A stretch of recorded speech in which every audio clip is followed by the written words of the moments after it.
अगर आपको परमात्मा दिखाई नहीं पड़ता तो इससे केवल एक ही बात पता चलती है कि उसकी प्यास आपके भीतर नहीं है, अन्यथा परमात्मा के अतिरिक्त कुछ भी नहीं है। और जिस दिन प्यास होगी उस दिन सब चीज़ें छीन पड़ जाएंगी और सभी चीज़ें पारदर्शी हो जाएंगी और उनके भीतर परमात्मा का ही दर्शन शुरू हो जाएगा। वृक्ष तब भी दिखाई पड़ेगा, लेकिन बस परमात्मा का एक आकार। आकाश में बदलियाँ तब भी बहेंगी, चलेंगी, लेकिन बस परमात्मा का एक रूप।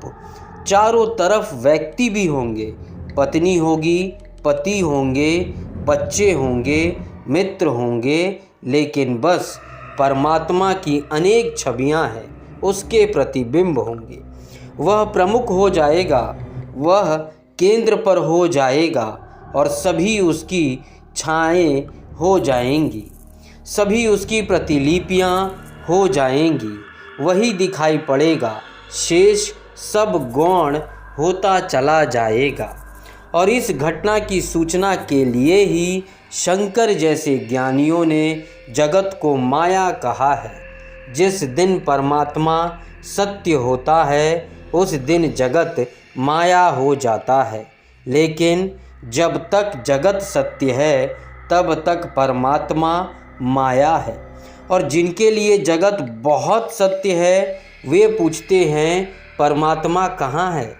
उनके ख्याल भी नहीं आता कि उनके देखने का ढंग, उनके जीने का ढंग, उनकी आँखें, उनके विचार की पद्धति, मनोवैज्ञानिक जिसे गैस्टॉल्ट कहते हैं, ये गैस्टॉल्ट की धारणा थोड़ी समझ लेने जैसी है।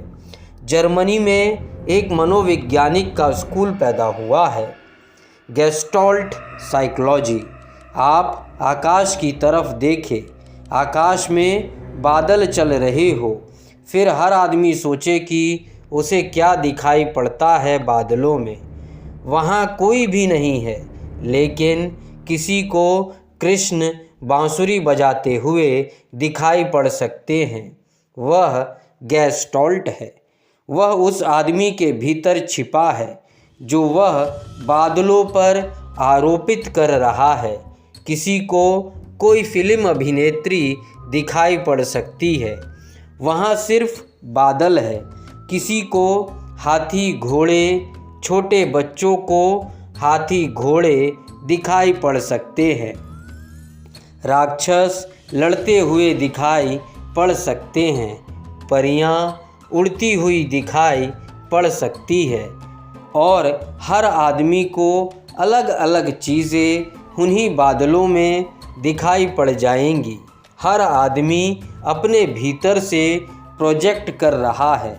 बादल तो पर्दे का काम कर रहे हैं और हर आदमी भीतर से अपनी कल्पना को आरोपित कर रहा है। यह जो कल्पना का आरोपण है, यह हमने अपने चारों तरफ किया हुआ है।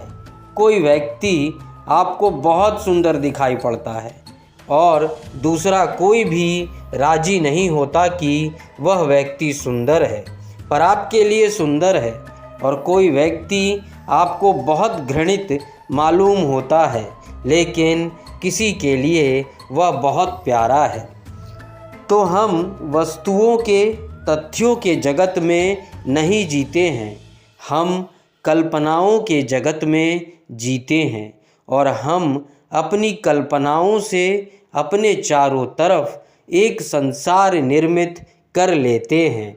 वही संसार हमें घेरे रहता है। हम उसी के अनुसार चलते, उठते, बैठते, सोचते हैं। ऐसे अलग अलग संसारों में घिरे हुए लोग पूछते हैं परमात्मा कहाँ है, और उनके भीतर परमात्मा को पैदा करने का कोई भाव नहीं है।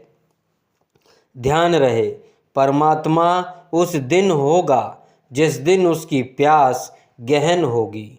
उस दिन क्षण भर भी देर ना लगेगी। उस दिन वही प्रकट हो जाएगा और शेष सब माया हो जाएगी, शेष सब भ्रम हो जाएगा। हम वही देख लेते हैं जो हम देखने के लिए आतुर हैं। तुम्हारी आतुरता परमात्मा का निर्माण करेगी। निर्माण कहना ठीक नहीं है, आविष्कार। वह छिपा है, उसे खोज लेगी। परमात्मा आविष्कार है, वह मौजूद नहीं है कि तुम्हें मिल जाए। जब तक कि तुम उसे पाने को तैयार ना हो जाओ, तब तक वह गैर मौजूद है। तब तक वह सुनाई नहीं पड़ेगा, तब तक वह दिखाई नहीं पड़ेगा, तब तक उसका कोई स्पर्श नहीं होगा। यद्यपि सभी स्पर्श उसी के हैं और सभी दर्शन उसी के हैं और सभी ध्वनियाँ उसी की है, लेकिन यह पहचानने के लिए तुम्हारी गहन आतुरता और परम धैर्य अपेक्षित है। अब हम इस सूत्र में प्रवेश करें। यम ने कहा, नचिकेता को संपत्ति के मोह से निरंतर प्रमाद करने वाले अज्ञानी को परलोक नहीं सूझता है।